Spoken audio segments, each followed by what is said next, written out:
باپ اور ماں اپنے بچوں کو اسکولوں میں 15-20 ہزار روپے فیسیں دے کر بدتمیز بنا رہے ہیں باقاعدہ پیسوں کے ذریعے. یعنی اسکولوں میں پڑھا رہے ہیں, ماڈرن اسکول ہیں, اور بہت ہی ماڈرن قسم کے اسکول جن میں مذہب نہیں ہے. بچہ انگلش بہت اچھی بول لیتا ہے, اور ٹھیک ٹھاک فیسیں دے کے کیا کر رہے ہیں, اپنی نافرمانی پیسے دے کے سکھا رہے ہیں. آج بھی میرے پاس ایک کیس آیا, کسی کو نہیں پتا چلے گا کس کی بات ہو رہی ہے. ایک صاحب نے کہا میں نے اپنی بچی کو ایڈمیشن کروایا, میں 20 ہزار روپے فیسیں دے رہا ہوں, اور وہ چرس پی رہی ہے, وہ پتہ نہیں کتنے لڑکوں سے دوستیاں لگا رہی ہے. تعلیم کو فوکس کرنے کے چکر میں تہذیب کا بیڑا غرق کر دیا. یعنی گویا کہ پیسے دے کے باقاعدہ کیا کیا جا رہا ہے, اپنے بچوں کو خراب کیا جا رہا ہے. تو جنا بھی خود, احسان بھی خود کیا, اور نکلا کیا رزلٹ, وہی آپ پہ کیا کر رہا ہے حکومت. وہ آپ کی ایک بات ماننے کے لیے تیار نہیں ہے.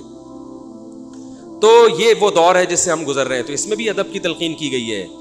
جب کچھ اس طرح کے لوگ آتے ہیں نا میرے پاس, کہ باپ بیٹا بیٹھا ہوا ہوتا ہے اور باپ اپنے بیٹے کی شکایتیں کر رہا ہوتا ہے بڑے دھیمے لہجے میں کہ بچے کو غصہ نہ آ جائے, اور بیٹا جواب دے رہا ہوتا ہے بڑی اونچی آواز میں. یہ میں نے بہت دیکھ لیا ہے, بہت دیکھ لیا اپنی زندگی میں.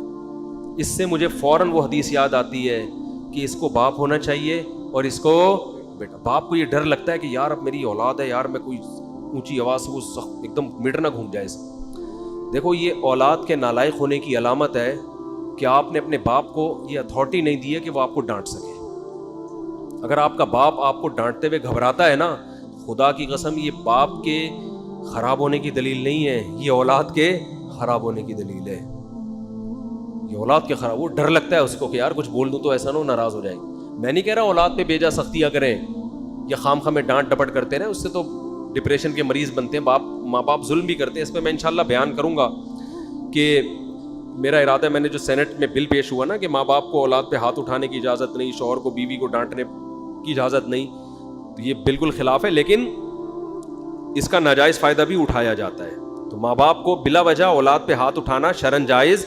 آج ایک صاحب بحث کرنے لگے کہ مجھے اجازت دی ہے شریعت نے کہ میں اپنے بچے کو تھپڑ مار سکتا ہوں. میں نے کہا آپ کو اجازت شریعت نے نہیں دی ہے کہ بلا وجہ آپ اپنے بچے پہ ہاتھ اٹھائیں, اور خاص طور پہ نابالغ پہ. نابالغ کے حقوق اسلام میں بہت زیادہ ہیں. ماں کو اجازت نہیں اپنا غصہ آپ کسی اور پر ہے نکال کس پہ رہی ہے.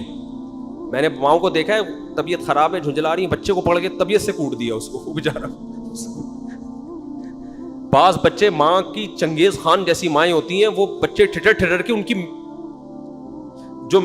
جو گروتھ ہے نا وہی رک جاتی ہے ان کی. اتنا سختی کا ماحول انہوں نے گھر میں دیکھا ہوتا ہے. تو یہ نہ باپ کے لیے جائز ہے اور نہ ماں کے لیے. تو اس میں علماء کے واقعات بھی سناؤں گا کہ اپنی اولاد کو مارنے سے پہلے کیا ان کے اصول تھے کہ ہم زیادتی نہ کر بیٹھے. تو یہ بھی ہے. اچھا خیر, تو جلدی سے بات کو یہ سمیٹ کے ختم کرتا ہوں. یہ کیا ہو گیا. تو رسول اللہ صلی اللہ علیہ وسلم کی محفل میں حضرت جبریل آئے. تو حضرت عمر فرماتے ہیں, تو حضرت عمر رضی اللہ تعالیٰ عنہ فرماتے ہیں فلبثت ملیہ, میں نے جب یہ منظر دیکھا تو میں بہت دنوں تک ٹھہرا رہا. یعنی کچھ دن گزرنے کے بعد بھی حضرت عمر کی ہمت نہیں ہوئی کہ نبی سے پوچھیں کہ یا رسول اللہ یہ کون تھے, یہ کیا ہے احترام, کہ بھئی ایسا نہ نبی صلی اللہ علیہ وسلم ناراض ہو جائیں. خود کیوں نہیں بتا رہے بھئی, یہ اہم بات ہوتی تو آپ صلی اللہ علیہ وسلم تو خود معلم تھے, خود بتاتے. تو فرماتے ہیں کچھ دن کے بعد خود نبی نے مجھ سے پوچھا کہ عمر جانتے ہو وہ شخص کون تھا؟ میں نے کہا اللہ اس کے رسول ہی زیادہ جانتے ہیں. فرمایا ھذا جبریل اتاکم یعلمکم دینکم, یہ جبریل تھے, انسانی شکل میں آئے تھے تمہیں تمہارا دین سکھانے کے لیے. اس سے پتہ چلتا ہے کہ تعلیم کا صرف یہ طریقہ نہیں ہے کہ استاذ بیٹھ کے بچوں کو پڑھاتا رہے سارا دن بیٹھ کے. یہ نیچرل وے آف ٹیچنگ ہے کہ ایک ماحول بنا دیا, ایک شخص آ رہا ہے, صحابہ اچھا پھر ایک تعجب کی فضا قائم کی گئی تاکہ نا ان کو یہ محفل یاد رہے. اگر ایسا ہی ہوتا وہ نارمل ڈریس, سفر والے ڈریس میں آتے تو یہ تو نارمل مجلس ہے, بھائی کوئی مسافر آیا ہے. ایسا ایک مخمصے میں ڈالا گیا کیونکہ جب کوئی ایسی عجیب سی محفل ہوتی ہے نا تو دماغوں میں بیٹھ جاتی ہے, اس کا ایک ایک منظر یاد رہتا ہے. تو اس سے ماحول کی تبدیلی کا بھی انسان پہ اثر پڑتا ہے. تو صحابہ کیا کر رہے ہیں؟ نبی صلی اللہ علیہ وسلم سے سوال پوچھنے سے پہلے ایک اور واقعہ سنا کے بس یہ میں ٹاپک ختم کرتا ہوں. ایک اور واقعہ ہے، حدیث میں آتا ہے کہ آپ صلی اللہ علیہ وسلم نے ظہر یا عصر کی نماز پڑھائی، صحیح حدیث ہے. اس میں آپ نے 4 کی جگہ 3 رکعتیں پڑھا دیں. کتنی؟ 3. اب صحابہ سوال نہیں پوچھ رہے کہ یا رسول اللہ یہ آپ سے غلطی سے ایسا ہوا ہے، کیا ہوا ہے؟ خوف زدہ. حضرت ابو بکر اور عمر بالکل پیچھے بیٹھے ہوئے ہیں. حدیث میں آتا ہے فہابا ان یتکلماہ، آپ گھبرائے کہ آپ اس بارے میں نبی سے سوال پوچھیں. کیوں؟